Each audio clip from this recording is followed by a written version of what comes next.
There's a lot going on. And today's October 24th, 2025. So we're going to give you just a down and dirty rundown of, well, everything going on.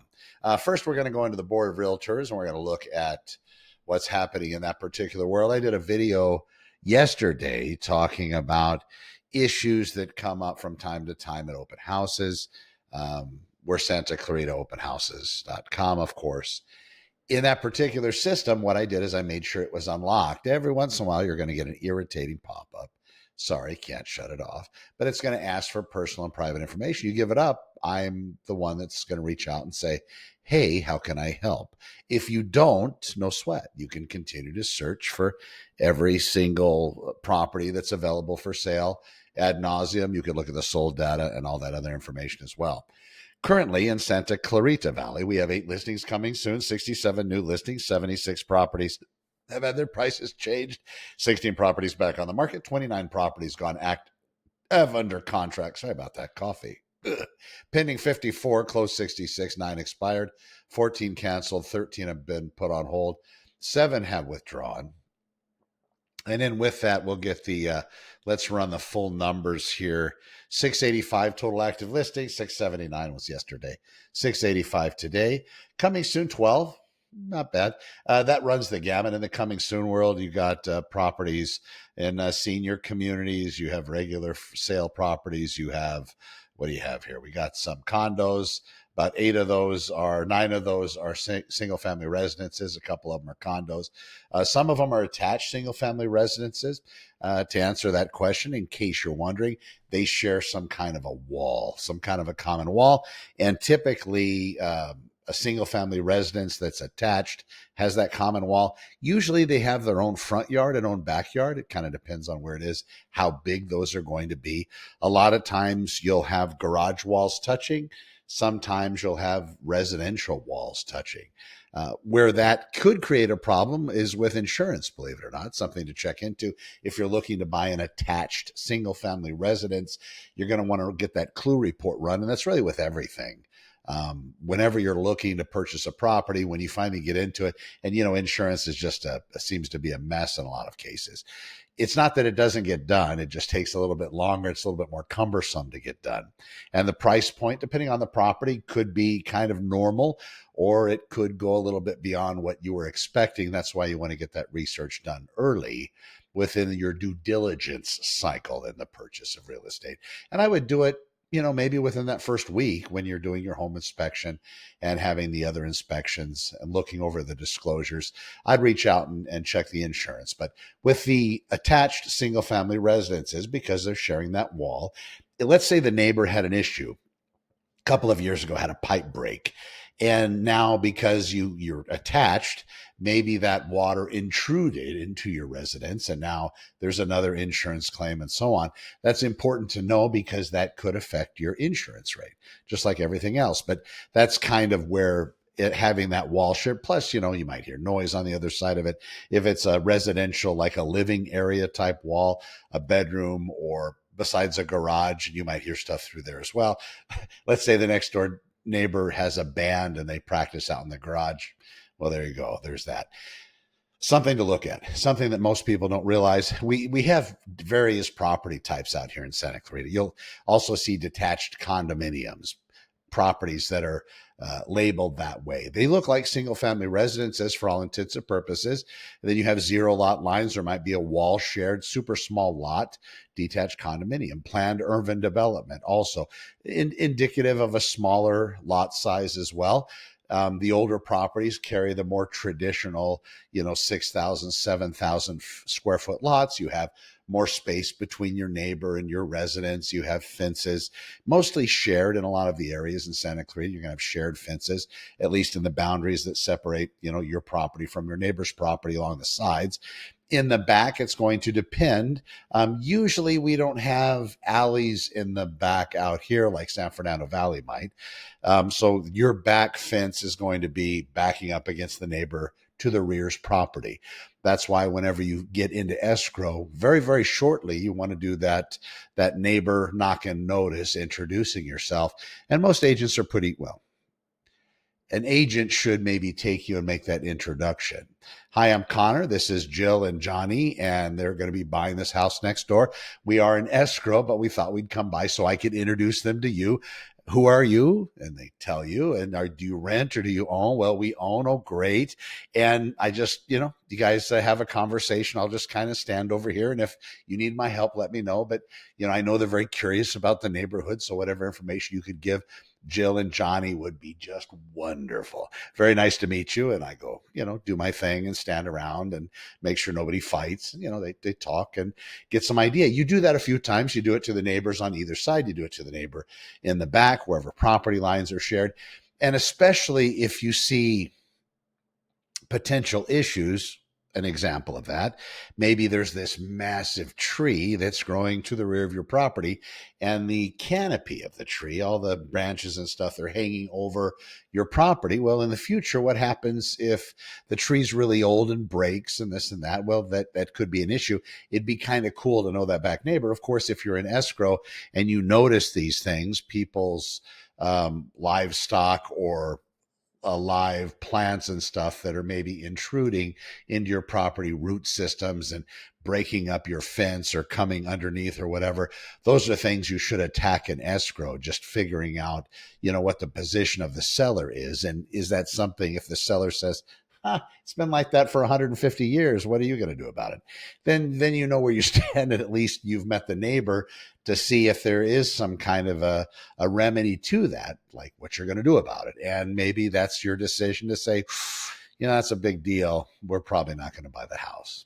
And then you bring that back to the seller. And then if that's a problem with you, maybe the seller's going to think, well, maybe the next buyer's not going to have a problem with that particular intrusion onto the property, but there's nothing I'm going to do as the seller. And then, of course, they potentially will go back on the market. There'll be a discussion with their agent, and they'll have to make some determination. Maybe that's true. Maybe another buyer will come in and say, I really could care less about the root structure. But you just have to do what's best for you, and you need to have all your investigations done completely so you know exactly what you're getting into when you're going to buy any piece of real estate. That includes getting loans. That includes hiring the people that are going to be doing these investigations and inspections for you. You need to know that they're credible, licensed, bonded, insured, carry, some kind of expertise in that realm. Typically, your real estate agent is going to be able to give you those people that they trust, people that have worked for them in the past. I think it's better to be more critical and more explanative than less.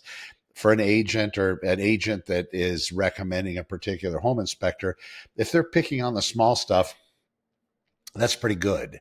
And that's nothing for you to freak out about. I think knowing all the small stuff, including all the big stuff, is the right way to do it. At least you don't go in blind. And if they're taking the time to notate something that is a cosmetic issue, maybe not a big deal, I think that's important.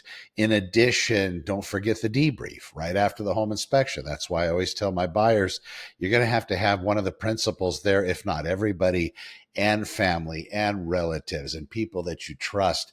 You know what? Let's just have a free for all here. Let's bring everybody in during the home inspection. Now, the home inspectors inspecting, they got stuff to do. They probably have multiple inspections that day. It's not that they don't have time to answer questions, but usually they'll give you a complete rundown at the end. But as you're going through the house with you and yours and friends and family, and you guys are finding things and noticing things, just take some notes, give them the instructions. Say, hey, you guys, I appreciate you coming out. Love you all. Why don't you walk around? And if you see something that's kind of odd, why don't you just take a note or text me?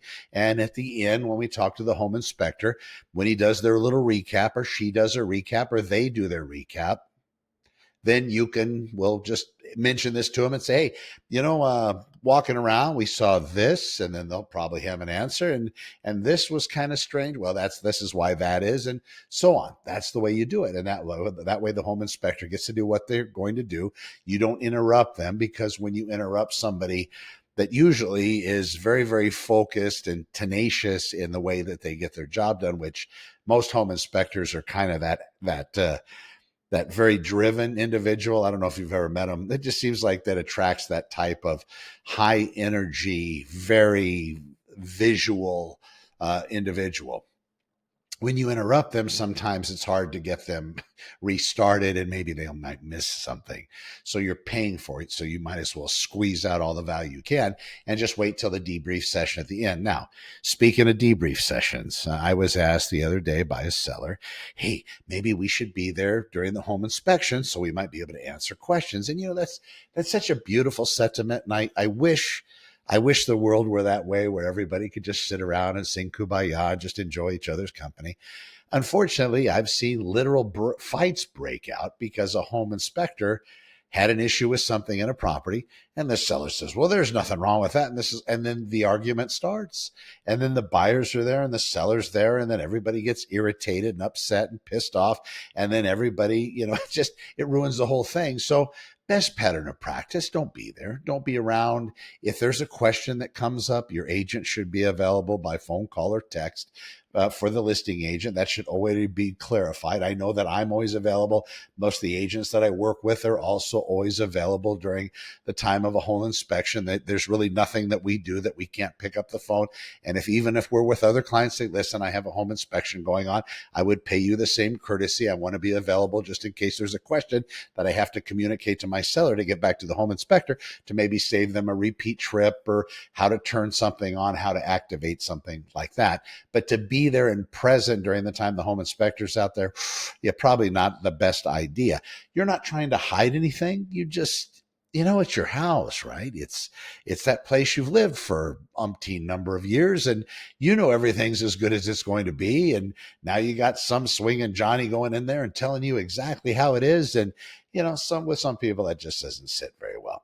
In addition, sometimes when the seller's present and the buyer's present, there's a lot of negotiation that happens that shouldn't. A lot of giving up of the ghost, if you will. They offer things, they talk about things.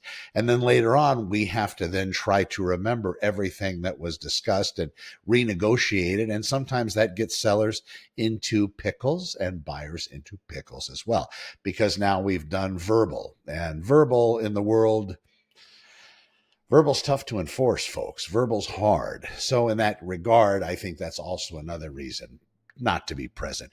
If they have questions, they can reach out to the agent. Agent can reach out to the seller, and then it's not that difficult. It's not like playing a long game of train where you mention it to one person and 50 people later, that guy has no idea what the first one actually heard or any kind of semblance of what that would have been. You're just dealing with a couple people, and I think that communication is important. Final note, let me just give you this one. If you are buying a residence and there's a case where you might have a question about, is this the proper school boundary for little Johnny to go to school? Or is this the proper area to live in where I can qualify for this? Or whatever these questions are, or can I put a shed in my backyard? Or can I have a dog? Or whatever it may be. These questions can probably be researched and found out by your real estate agent. Your real estate agent has a vesting in your home purchasing process. Not that they would lie or bend the truth or tell you something you want to hear in order to get the sale. Shame on them if they do. But that's why those types of investigations, the investigations that are dependent on your living in the property and being happy and getting questions answered that if you don't get a positive answer might change your decision to purchase the residence and move on to something else. Those should be done by you as the buyer. And not that the agent's going to mislead, but let's say I call for a client about some issue. Maybe they want to, and I'm sure they would have already done this, but we'll just globally talk about it. Let's say little Johnny wants to go to Bridgeport School, and we're kind of in the area buying a residence there.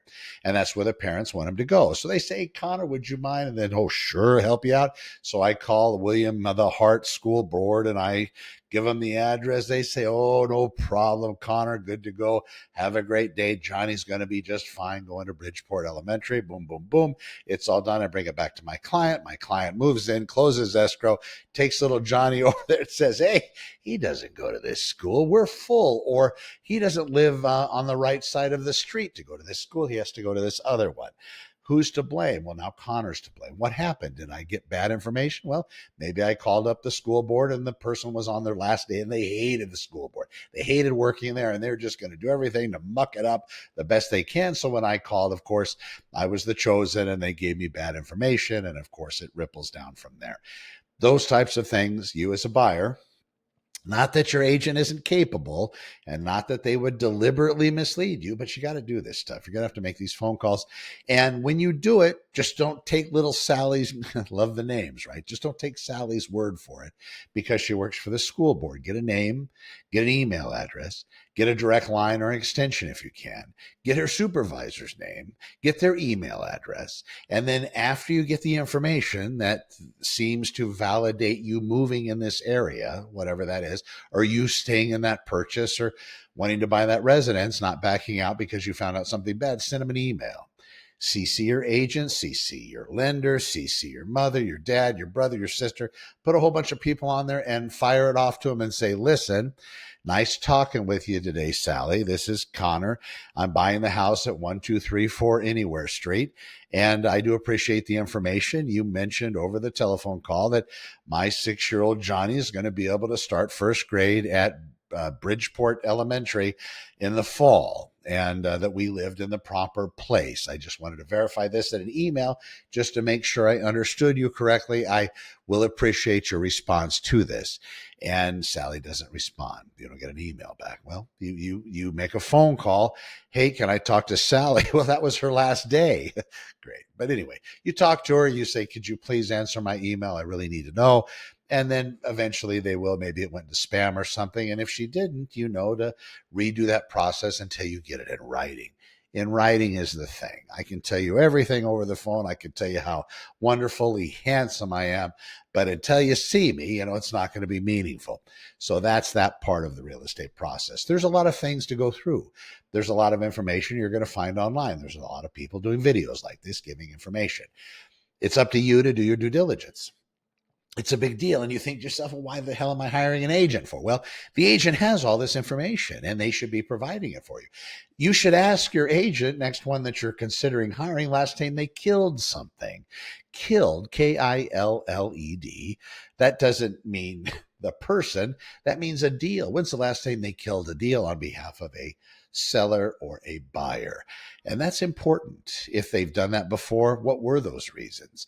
And if you find that this agent did it because they were supporting the side of the transaction, that particular party they were on, and they saw it as too big of an obstacle to be able to get over because the seller not agreeing to move forward or the buyer not agreeing to certain terms or whatever it may be, and that was their instruction to kill the deal and start over or regroup or whatever, I think that's valuable because it shows that the agent's commission isn't top priority. It's the people they're representing that is their top priority. All right, I'm off the soapbox. I'm Connor with Honor. You can check me out at Santa Clarita openhouses.com. Also, running that AI agency is a lot of fun if you are a business owner or real estate agent. Yes, you as well. I can help you get that up and running. Santa Clarita Artificial Intelligence.com. Hi, thanks for watching. Be well, and we will see you in the next one. Have a great day. And I think I said be well. Take care.